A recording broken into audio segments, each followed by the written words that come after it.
Сәлем достар, кивидің пайдасы. Мені жоғалта алмас үшін лайк басып, каналыма тіркеліп, жаңа видеоларымды көру үшін қоңырауша белгісін басып қойыңыз. Киви дәрумендерге өте бай тропикалық жеміс. Оның құрамындағы жасұнық, калий, кальций, магний, лектин, фосфор, мырыш, темір, марганец, антиоксиданттар мен амин қышқылдары ағзаға өте пайдалы болып келеді.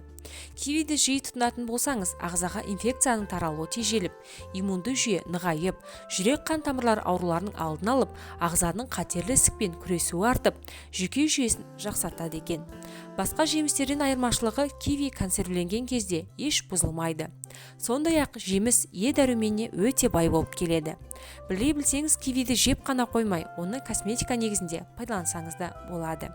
Сонымен қатар бұл жемісте актидин атты зат бар. Ол ағзадағы ақуыздарды ыдыратуға көмектеседі. Кивиді кәуапты маринадтауға пайдаланатын да осыдан.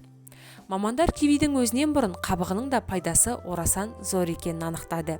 Себебі кивидің қабығында антиоксиданттар көп кездеседі.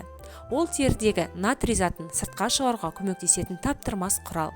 Сондықтан киви қабығын тастап жүрмей, одан маска жасап пайдалансаңыз, бетіңіздің терісі балғын күйге енеді.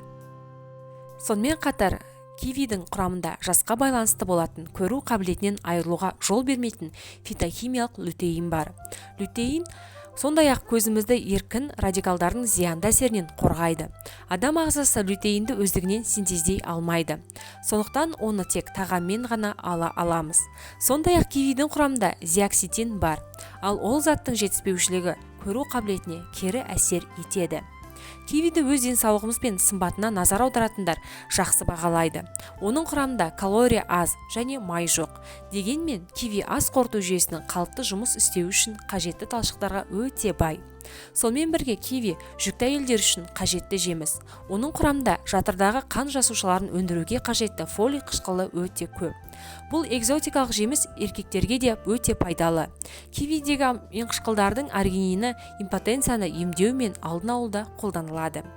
Қазақша каналдың дамуына үлес қосып, лайк басып, комментарий жазып, видеоның соңына дейін қарап, жақындарыңызбен бөлісе отырыңыздар. Назарларыңызға үлкен рахмет.